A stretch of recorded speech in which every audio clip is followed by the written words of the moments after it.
नहीं है कि मैं तैयारी तब शुरू करूंगा जब प्रीवियस ईयर में पढ़ लूंगा, पूरे की जरूरत नहीं है। आप जो भी सब्जेक्ट पढ़ रहे हो उसका थोड़ा थोड़ा आइडिया लेते रहो। 1-1.5-2 घंटे जो है शुरुआत में 5-7 दिन आप दे दोगे ना, तो आपको एक आइडिया लग जाएगा कि किस तरह के सवाल पूछे जाते हैं। ठीक है, तो ये हो जाएगा प्रीवियस ईयर। अब उसका फायदा क्या होगा, आपने प्रीवियस ईयर में पढ़ लिया राष्ट्रपति। ठीक है, आपने क्या पढ़ा बच्चों, प्रीवियस ईयर में आपने राष्ट्रपति पढ़ लिया। अब जब आप राष्ट्रपति को पढ़ेंगे, यहां राष्ट्रपति के 5 पेज हैं, तो आपको यह पता रहेगा कि इस वाले पोर्शन से ज्यादा सवाल पूछे जाते हैं, इस वाले से कम पूछे जाते हैं, इस पे मुझे ज्यादा फोकस करना है, इस पे मुझे बिल्कुल ज्यादा फोकस करने की जरूरत नहीं है, ये वाले से कभी नहीं पूछा गया तो 1-2 बार की रीडिंग कर लूं बस, लेकिन जो चीजें आने वाली ज्यादा हैं उनको पूरी तरह कंठस्थ करना पड़ेगा। तो पहला है, ये पहला स्टेप है। जिनको समझ में आ गया हो एक बार थम्स अप का निशान बनाएंगे बच्चों। ठीक है, तो पहला है उस पेपर को, फिर आप क्या देखोगे, हर लाइन को पढ़ते वक्त आपका दिमाग उन सवालों पर जाएगा, यहां से सवाल बन सकता है क्योंकि ऐसे आते हैं, यहां से सवाल बन सकता है, यहां से संभावना है, यहां से तो बहुत ज्यादा संभावना है क्योंकि मैंने देखा है पिछले 4 साल में लगातार ही सवाल पूछ रहा है। तो ये सब चीजें आपकी क्लियर हो जाएंगी बच्चों। ठीक है, चलो, तो पहला तो हो गया बच्चों ये वाला आपका। अब दूसरी चीज जो हमें इसमें देखनी है वो देख लेते हैं। दूसरी चीज क्या देख रहे हैं बच्चों, कि एक समय पर 2 ही विषय पढ़ने चाहिए, साथ में करंट अफेयर्स।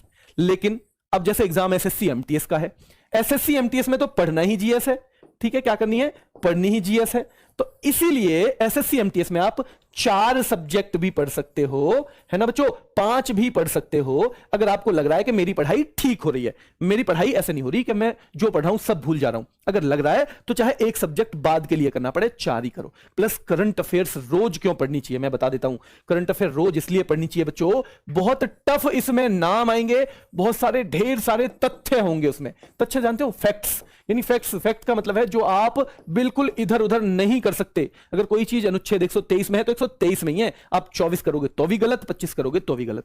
तो फैक्ट बहुत है, यानी समझ इतनी ज्यादा, जो छोटे एग्जाम है उनके लिए बहुत ज्यादा समझ नहीं चाहिए, लेकिन फैक्ट याद होने चाहिए। और फैक्ट भी होते हैं, कोई विदेशी है, कोई बच्चों साउथ अमेरिका का है, कोई यूरोप का है, कोई अफ्रीका का नाम है, तो उतनी आसानी से याद होते नहीं है। इसलिए रोजाना क्लास जो बच्चे नहीं करते हैं वो एग्जाम में लगभग गलत करके आते हैं क्वेश्चंस को करंट अफेयर के। तो करंट अफेयर का आपको ध्यान रखना है। एसएससी एमटीएस वाले 4 सब्जेक्ट भी पढ़ सकते हैं, जो नॉर्मल कोई भी और है 2 विषय पढ़ो, साथ में करंट अफेयर पढ़ो। अब करना क्या है बच्चों, ये जो 2 विषय हैं या इसके लिए जो 4 विषय हैं ऐसे ले लेना। कभी कभी क्या होता है, कभी कभी हम करते हैं कि मुझे ये 2 सब्जेक्ट अच्छे लगते हैं, इनको मैं पहले कर लेता हूं।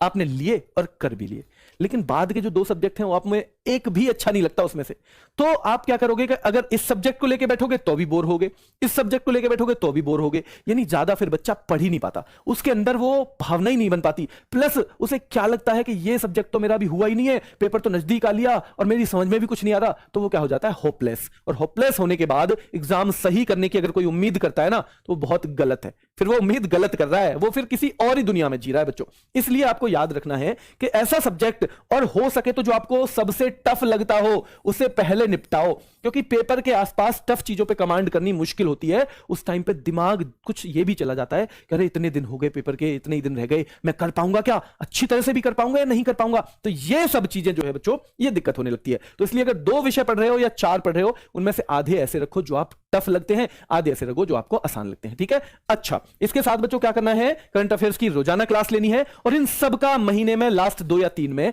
दिन में एक अच्छे से रिवीजन भी करना है। लास्ट 2 या 3 दिन में सही से रिवीजन भी इनका करना है बच्चों।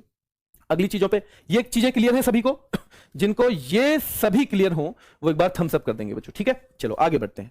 अगली जो चीज आपको याद रखनी है बच्चों, ऑनेस्टली बताऊंगा आपको कि मेरे जीएस में मैंने तो कभी कोचिंग भी नहीं की, उस टाइम पे कोचिंग होती